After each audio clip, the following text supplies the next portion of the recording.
Today is Monday, March 23rd, 2026. This is Quick Start from CBN News. I'm Dan Andros. Tragedy at LaGuardia Airport. We'll have that top story and more on today's podcast, where we bring you news from a Christian perspective. Don't forget to subscribe and leave a rating.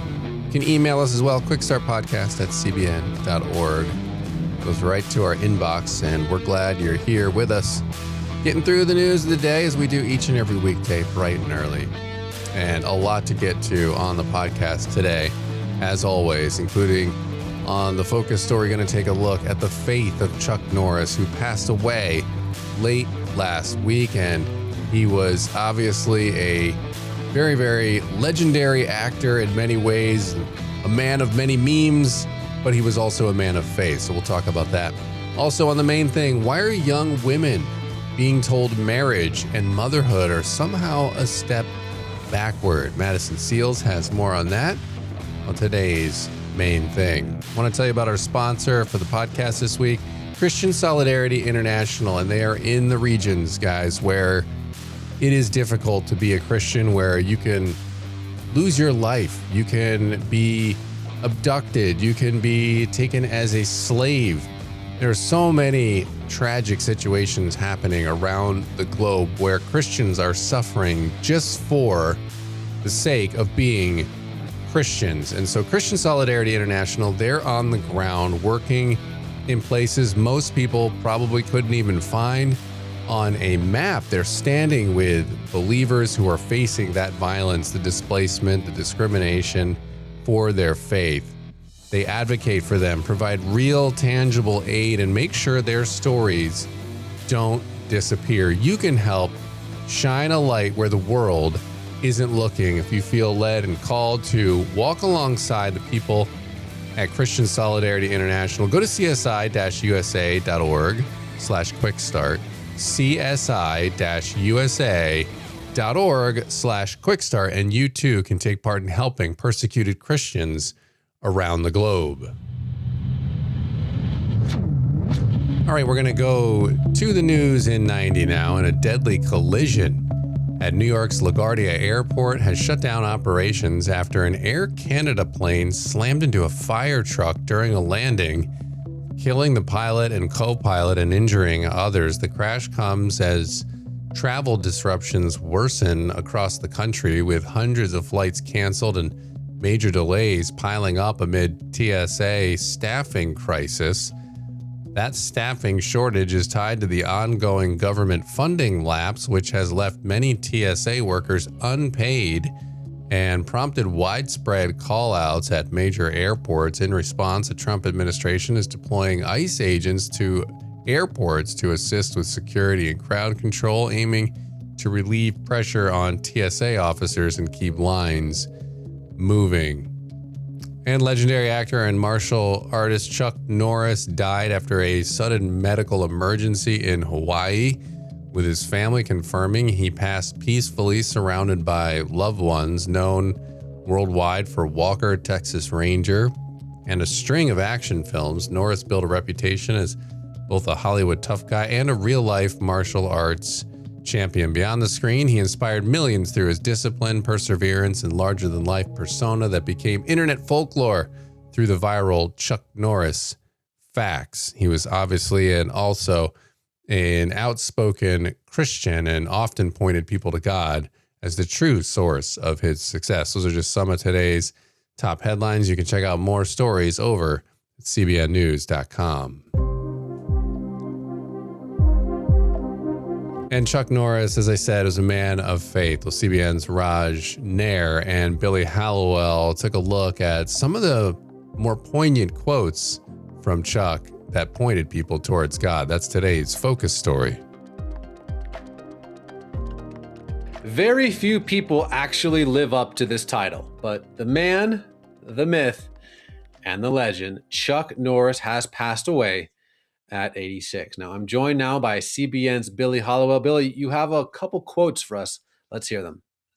Yeah, this is really, they're really powerful quotes. And I've always known Chuck Norris over the years to be somebody who, he's very politically active, but he was also very faith forward. He talked about what it means to be a Christian. And so in his death, people are looking back, at all of these quotes, things that he said in interviews. And I want to share the first one. This is something he said in an interview with Charisma. He said, "Real men do live for Christ. It is important to make your peace with Christ while the opportunity exists.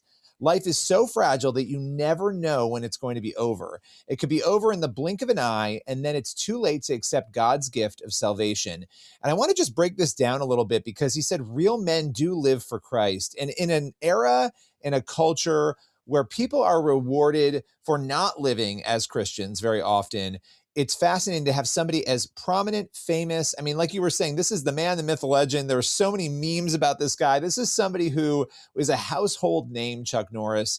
And yet he's saying real men live for Christ. But he also said something else. It's important to make your peace with Christ while the opportunity exists. That an opportunity exists only when you're alive. He goes on to say, life is so fragile that you'll never know when it's going to be over. And here we are talking about his death, right?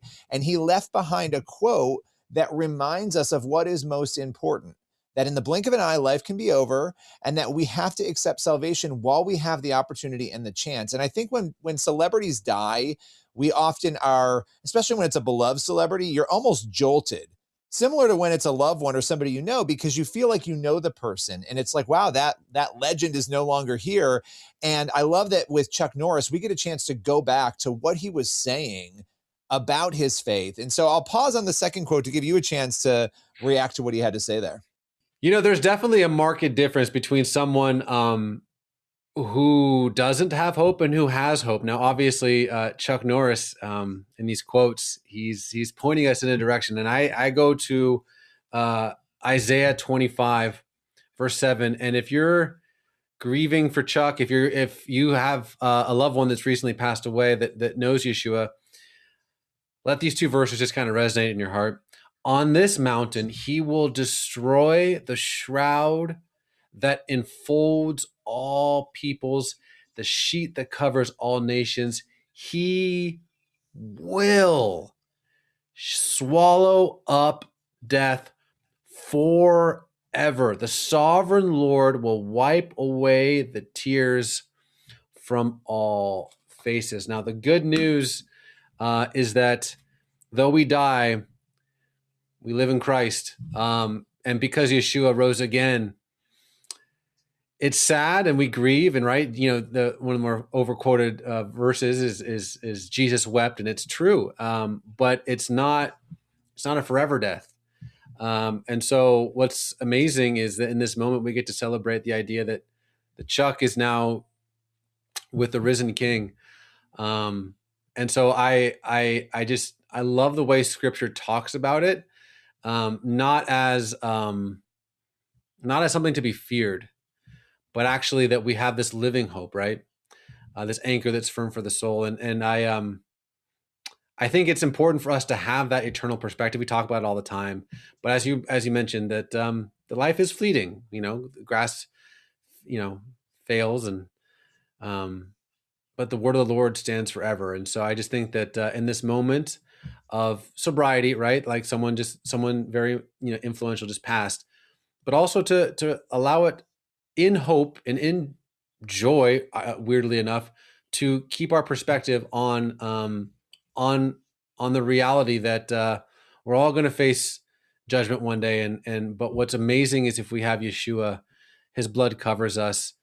And even in this heavy, dark cloud that could, death thing, he removed the veil. He removed the sting.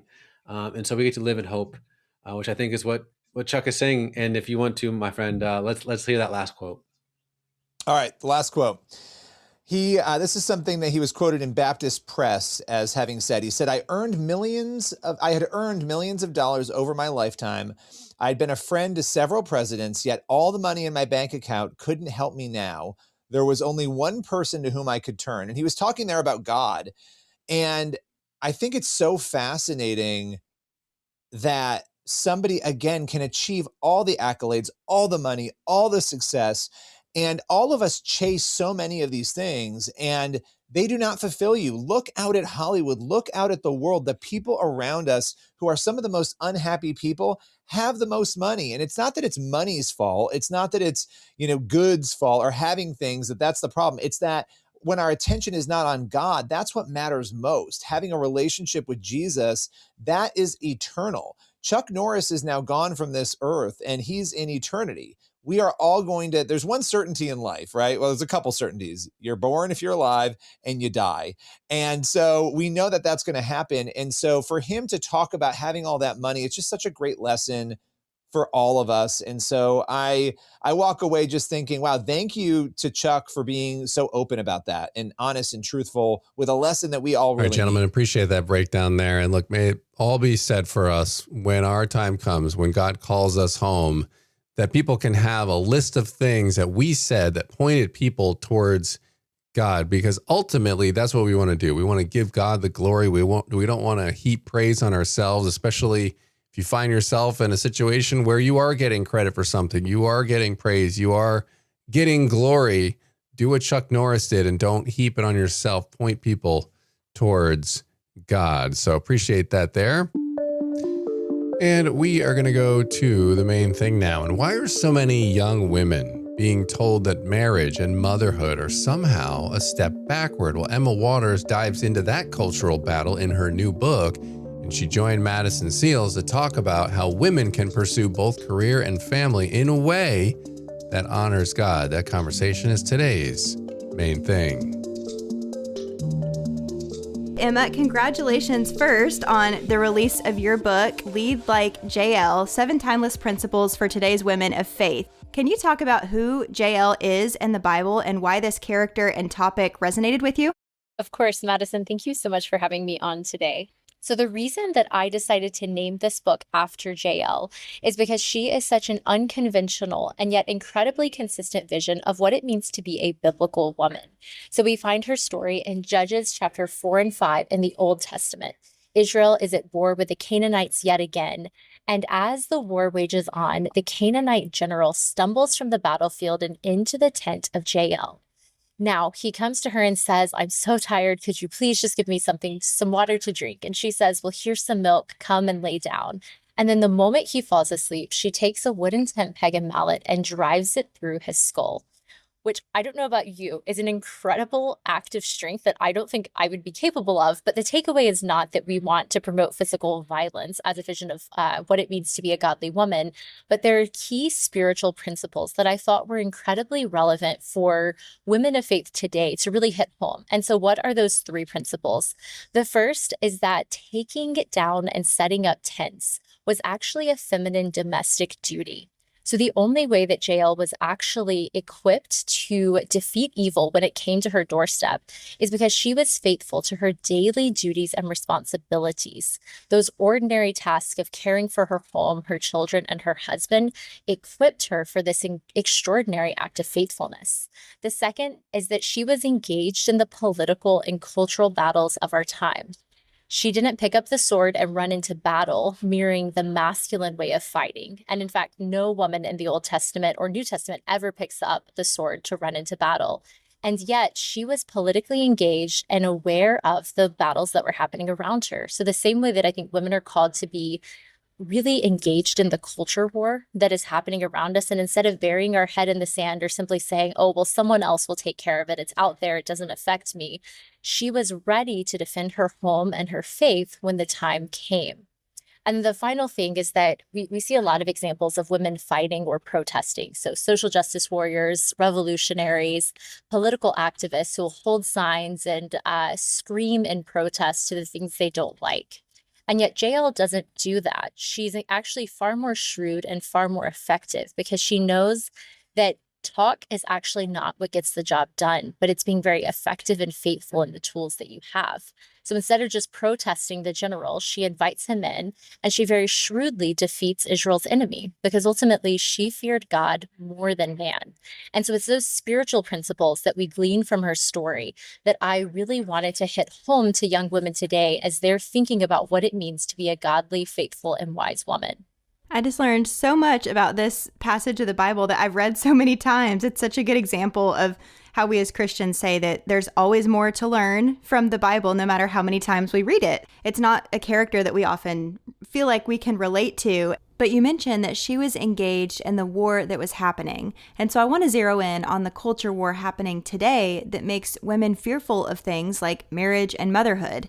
This is something that you say that you can relate to in your book. So what changed your mind on this topic? As I was in college preparing for graduation and going into the workforce for the first time, I was dating my now husband and had a complete meltdown when it came to the idea of having children. And to be honest with you, the fear and emotional response that I had surprised even myself. I was raised in a very conservative Christian home, the oldest of multiple kids.